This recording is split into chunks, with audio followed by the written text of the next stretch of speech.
So we're here at Twickenham with Tom Wood. Tom, can you explain why 3 weeks out from the start of the Six Nations Championship we're here at the home of England Rugby? It's really about the launch of the RBS Rugby Force programme. I've been here today. The local grassroots teams have been having their plaques put on the steps. So just on the stadium steps out there, they've got each individual plaque. They're the members from last year, so they've been invited up here for this year's launch.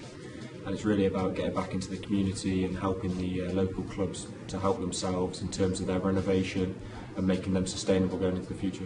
You touched on local clubs. Your nursery of rugby was a famous Barker's Butt club in Coventry. Could you tell us a bit about your memories of playing there and how much you're indebted to that? Yeah, I've got real fond memories of Barker's. I've grown up there really. My dad and my uncle played there, and I spent most of my childhood up on the fields there. So I think I played from around under 7s till Colts level in the 19s, and it's been a big part of what's forged me as a player. So I owe them an awful lot. After that, obviously, there was a big step in you going over to New Zealand for a season, was it? And yeah. Could you explain some memories that you have of that? Again, real good memories. It was really about as growing up as a player. Really, I'd spent a lot of time in Worcester Academy, which I owe an awful lot to as well. They instilled a real professionalism in me and some real quality training there. They've got a great youth set up. But just as a change of pace to do something different to the norm, really, because I felt there's an awful lot of players going through the academy system. I chose to go to New Zealand, and I just remember some advice my dad gave me that if you want to go to the best university for, say, architecture or to be a doctor, you'd source it in England, and if you want to go to a top university to learn to be a rugby player, you go to New Zealand. And that's what I took, really, and it was for primarily rugby reasons. I wanted to challenge myself in a rugby environment, but I also learnt an awful lot as a person as well, and was out there on my own fending for myself, and it was a real good experience. What specific rugby lessons did you learn then from a country that's so wired into the sport? Exactly that, really. I think right from the professional rugby environment over there down to the woman in the local dairy shop or corner shop, they know their rugby and they take it very seriously. For me, it was really about, I'd been in a professional environment and I wanted to get that sort of hunger back in my game or reinforce it, because I guess it was always there that these guys had professional jobs. They weren't rugby players, they were amateur rugby players, but they treated their training with real high intensity. They were very professional. They'd run over hot coals in order to get to training on a Thursday evening, and it was a hobby that they enjoyed and took very seriously. If you understand it was different to the way we approach it here sometimes. Once in a professional environment over here, often it becomes a job, and over there it was more than that.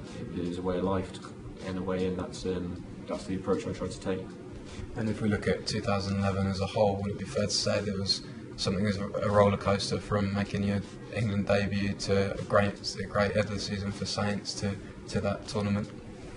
Yeah, I mean, it kind of indicated the decision to move. To be honest, it was I had high hopes moving to Northampton. I felt like I'd done it for the right reasons, and I had huge potential as a player and as a club going forward. And it turned out to be. I couldn't have got off to a much better start. The pre-season was brilliant. Really stood me in good stead. And it just went from there, really. I was a little bit fortunate with injuries pre-Six Nations to Tom Croft and Lewis Moody, which allowed me to get my foot in the door a little bit. And but on the other hand, you've got to be there and ready to take your opportunity. So I've really enjoyed every minute of it and still am. I hope to keep improving. Having done that so well, how much of this could you just explain how disappointing it was to miss out on the Heineken Cup final and watch it all kind of unravel for you guys from the stands? Yeah, that was a brutal experience. I was really pleased for the lads that they were going so well, and guys like Callum Clark are excellent players and came and played brilliantly, and it was a shame we didn't quite get there, but I remember being in the stands at Milton Keynes watching the Perpignan game in the semi-final, just really nervous for the boys, like wishing I was out there, living it with them up in the stand, and that was pretty painful to watch, to be honest, and not be involved in again down at Millennium Stadium as well. It's brilliant for the club that we were fighting on both fronts and successful in both competitions and nearly making it to the end, but it made difficult watching for me, to be honest. Was it touch and go, or were you aware a period before that you weren't going to be taking the field? In reality, I think everybody else knew I wasn't going to be taking the field.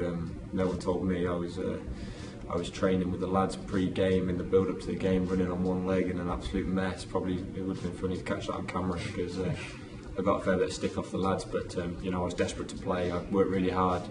I'd done everything I could to give the bone a chance to heal, and I think I was probably only a couple of weeks away from being right. But no, I was a long way off, I think. And moving to what's to come now. First thing first, how's the foot? Are you going to be fit for Murrayfield? Unfortunately, it doesn't look like I'm going to make Murrayfield. You know, again, I had some bad news yesterday. I went down for the scan, and I kind of set my heart on being fit for, or I just assumed I was going to be fit for Murrayfield, to be honest. And it doesn't look that way. I've got a bit of a fiddly injury. There's a lot of grey areas. There's no exact time scale or anything, but it looks like it's going to be 4 weeks in a boot and immobilised pretty much, and you know, take it from there. There's no real set protocol. If I feel good in 4 weeks, then we can start to progress and look to play. If not, then you know, we'll have to take it as it comes. How much of a feeling is there in the squad that with the new dawn of Stuart Lancaster coming in and the kind of hurt of the World Cup to use as motivation? There must be just so much excitement around this tournament and kind of getting back on the horse. Is that fair to say? Yeah, definitely. Well, I think a lot of the guys, you know, a lot of new faces in there. So you know, they perhaps haven't got all the baggage of the World Cup and things to worry about. I think it's generally a very exciting time, a real opportunity for the squad as a whole. Stuart's come in, he's set his stall out, and I think he's brought a real positive vibe and a real sort of clear-cut ambition for the team. And you know, I think we're looking good to come in and do something, because there's going to be very little expectation on us, I guess, after the way we performed in the World Cup and after all the media turmoil since then. It's a chance for us to go out there and right a few wrongs and make a bit of a statement, I guess. How does it feel to be kind of in a pool of players considered to be senior now, having only really come on the scene in the last 12 months? I guess it's a little bit strange, but I guess it's you know, I don't do anything different. I say what I think needs saying as and when, and I just train and try and lead by example that way. You know, it's I guess it's senior in attitude as opposed to senior in experience and caps and whatnot. I think we're looking very much towards a leadership route as opposed to an out-and-out captain, and I think we're looking to develop a culture that allows us to lead from within a little bit, which is a positive thing. And that's the way most clubs work anyway. You know, you have a core group of leaders. You don't have to necessarily be saying an awful lot, but you work well together and you set the right example. So I think that's what it's mainly about. It's about culture, it's about environment, as opposed to a decision maker on the field. And further to that, it must be flattering to be considered in the running for the captaincy too. It is very flattering, and you know, it's brilliant that, from my point of view, that there's been a lot of talk about it. It's nice to hear, but it's not something I've ever touted myself for. You know, it's something you dream of as a young kid, and if it was ever to come my way, I'd be delighted. I'd be, you know, really proud. But I'll support anybody that gets the job.